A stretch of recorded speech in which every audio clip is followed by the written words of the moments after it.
My humble respect to Guru Mahan, Guru Piran Sivasankaran, Guru Piran Neo, fellow Jnanis. Today I'm going to cover the essence of Mahan's I God philosophy, chapter, on the 12th principle, which is part 8.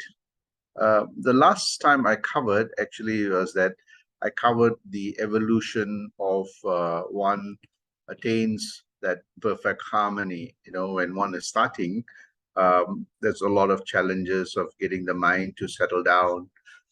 Meditation could be a challenge.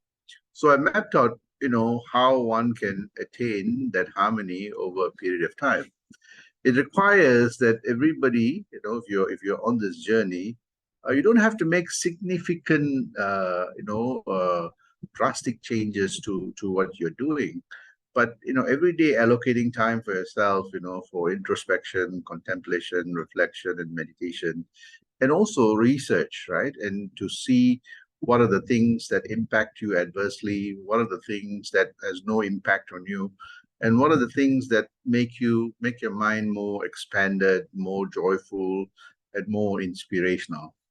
But it requires one to improve, push towards improving this introspection, contemplation, reflection, research, and meditation, at least about 0.05%. Small changes, right? And this includes, making sure that our thoughts are more graceful and gentle, our speech and our actions are also more graceful and gentle, become more sensitive to things. And also, being of service to others, for our families, for ourselves too. The charity starts with oneself, investing into oneself, and then supporting your family members, supporting the greater community, supporting people within your office. And before there's a lot of competition, you don't have to compete with anyone. Oftentimes we see that, we say we live in a rat race. We have to remember we are neither a rat nor are we in any race. So the only measure that we have to compare is with ourselves. And that means that if today I did this, can I improve it by about 0.05% at least, not even 1%, right? Small incremental changes. And we showed that if you did that, right, within 21 days of initiation and practicing, you see that you'd make about 6% improvements in your mind that is, turbulent.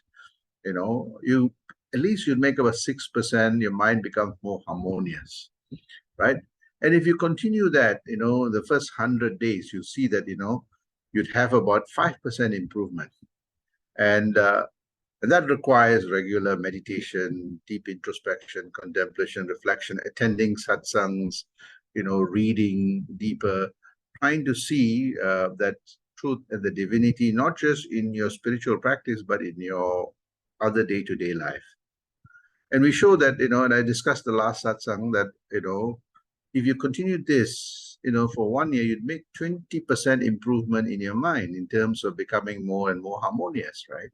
This is, now you are stepping up to intensify meditation, reading, reflecting, researching, and don't take things for granted, drop off all the dogmatic belief systems, questioning, searching for the answers. And this is what the self-discovery process of the universe around us, God, self, trying to make sense, and wasting our time, on other frivolous, stop wasting our time on other frivolous things, you see. So we see that as we do that, a sense of calmness and coolness and greater clarity comes. As we start intensifying this within 2 years after this initiation process, we attain most close to 44%. And improvement in our minds. And this is what that spiritual compass is about, right? And we see that that improvements take place, and we have greater understanding of the I God philosophy and meditation, and give us that experience. We start getting interesting experiences and glimpses of that enlightenment. And we show that as we progress further, continuously, we see that there's a convergence, that connectivity that starts taking place. And we see that, the state, convergence, you can feel things, you can feel the resonation. You get more prolonged, enlightened experience. And you see that your mind now, before it's all chaotic, almost 73% of the time you are preoccupied with this greater connection, greater harmony, greater, you feel more peaceful. And that's, if you see that, so there are several stages. And I speak about, the last time phase one, which is the first phase of transitioning from the 21 days to the 100 days. But there are challenges, still concentration issues, lack of consistency, difficulties to make sense. It's okay. And sometimes difficulties of getting that unarvu, the vibration. This is all quite common in the phase one. But there are things that you can do to help, allocating time for meditation and reading, being consistent, allocating a particular time that you always consistently attending satsangs, reading, reflecting, follow the instructions of the teacher, the guru, have faith in the mentors and the teachers, right? And follow diligently the instructions, and do it multiple times. Whenever you have quiet time, do it. If you're not getting that unarvu, the vibration, speak to the guru, intensify your practice. And if you see that slowly, things become more and more smoother. The same thing as you transition to phase two, we see that there are issues that crops up. Sometimes, okay, I'm getting this, people become complacent. They get distracted, busy with their day-to-day work, and they stop that intensive inquiry because they say, well, I know it. Right? And this is the problem that happens, is that slowly, that intensity is lost. And you have to, and the whole idea of troubleshooting constantly, always asking questions. We stop doing this is because the complacency set in. And you see that sometimes the meditation doesn't work out. You are doing very well, and then things drop off. So this is where, keeping to that meditational practice, even if you don't get, even if you are sick, even if you are very busy, right? Always, and especially during challenging moments, never stop, the acquisition of knowledge. At least every day read a small passage and learn to divinize every moment of one's life. And, and the most important thing is introspect, contemplate, reflect, meditate, research on everything that you do, not just on the wisdom, knowledge, everything that we touch, everything that comes to the mind, one needs to do this. And you see that ultimately, everything, the challenging moments and the good moments become combustion for our enlightening process. So this is what, we covered. And the same thing as we progress, there are challenges that will emerge, we drop off, our consistency drop off, as our consistency drop off, we become more and more dogmatic, we lack the experiential learning starts, diminishing. So over time we give up, and initially we started becoming sharper. Suddenly you see that the mind becomes more and more blunt, and ultimately people give up. So again, one needs to be constantly vigilant, to address this. Never give up your reading, reflecting, intensifying the understanding, asking questions, putting into practice, read widely. Swamiji says read widely, not just spiritual books, motivational books, inspirational books, scientific books, things that expands the mind. And important thing is contemplate on great philosophies. Great saints and sages and great people have written many things through their own research and deep introspection.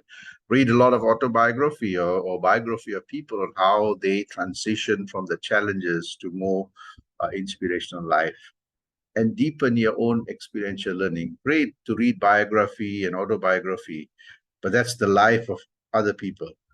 Now you have to, document your own journey. What worked, what did not work, how do we moderate and modulate such that we navigate, and always anchoring it on our spiritual compass, looking at through bhakti, the discipline, and also that pursuit of experiential learning, but using scientific approach to things and logical and reason, and slowly casting out dogmatic belief systems. And we see that as we go over time, that slowly convergence starts taking place. But again, as this happens, we see that overconfidence, ego grows, sort of no time for other people. This sense of superiority complex starts taking place because you become more and more confident. Confidence sometimes is mixed with the superiority complex. I'm better than everybody else. So we need to be very watchful of this. And this is what service is very important. When you do that, you are able to kind of bring your ego down, and most importantly, you realize that how grateful the gratitude comes in on how our growth was dependent on many, many people.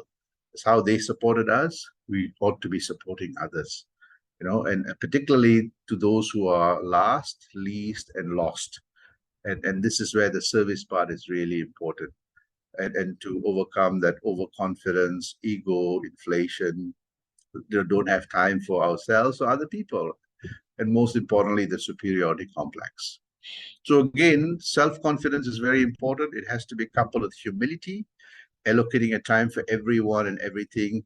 And one needs to have a service mindset, more universal. And you see that the transition becomes more smoother, the understanding becomes more smoother, and you see that slowly, slowly, the spiritual capital will lead us to all the other remaining 9 capitals, including economic capital. Sandosha.